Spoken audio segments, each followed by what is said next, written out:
I think I first heard about A Nice Indian Boy back when it premiered at the South by Southwest Film Festival a year ago or so, and I saw that the cast, it had Jonathan Groff and Karan Soni, who's been a familiar face over the past couple of years. He's been like a supporting side character always, though. I like him, I think he's funny, and I knew that it was a gay comedy about an Indian man bringing home a white guy and seeing how his family would react to that. And I found this to be a very heartwarming, really sweet, and consistently funny movie. That's arguably the most important thing about a comedy, right? It's making sure that the comedic moments work, and if there's a lot of them, making sure that they work consistently, making sure that one of them doesn't feel like it falls flat or it doesn't work for the audience. And for me, this is only speaking for me, I found myself laughing consistently. I thought this movie was hilarious, and even in the moments where they're trying to be serious, the character will make a subtle little gag, and I was still finding myself cracking up, and it didn't feel forced, it just felt natural.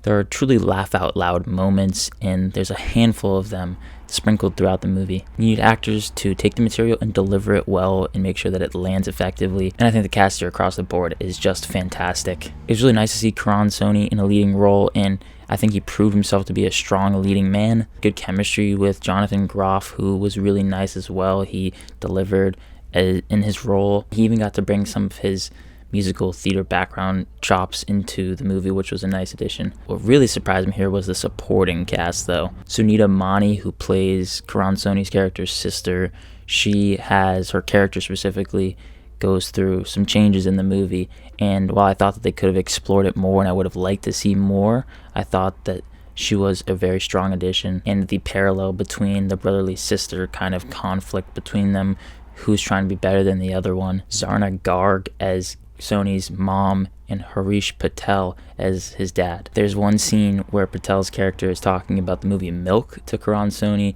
and that was so funny.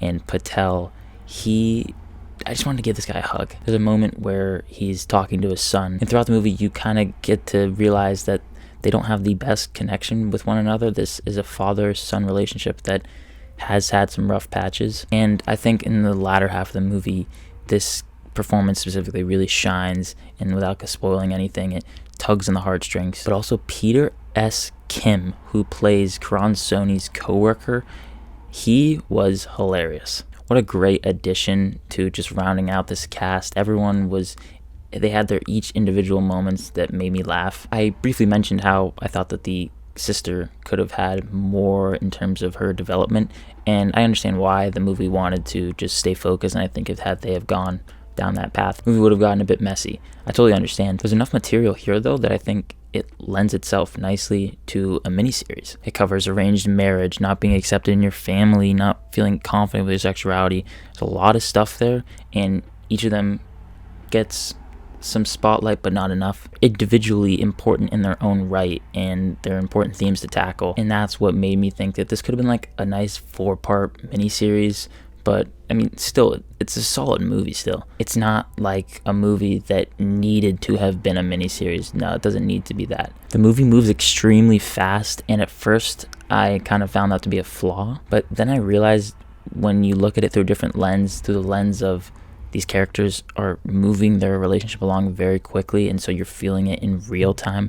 I found that to be a actually really cool addition, and an intentional one that made me rethink the thought in my head, and I found it to be something that felt refreshing. It's a big crowd pleaser. I mean, it hits all the right emotional beats. You have seen this story before, probably countless times. It doesn't really do anything entirely new in terms of romance movies or movies centering around a gay lead. It hits everything you expected to, but I think what felt fresh about it was the fact that it's tackling Indian culture as well. You see learning to accept people and how hard that can be through the lens of this Indian family. Overall, A Nice Indian Boy is very charming. It hits all the right emotional beats, and I can see this being a big hit with a lot of people. Stellar cast and characters, and just consistently funny moments. I'm gonna give A Nice Indian Boy a B, and I would definitely recommend streaming this one when you get the chance. I want to thank you so much for watching this video. Be sure to let me know your thoughts on the movie down below in the comments. Hit that like and subscribe button if you enjoyed it. And as always, look forward to more content coming soon. My name is Ben. People call me Meter, and I'll see you guys in the next one.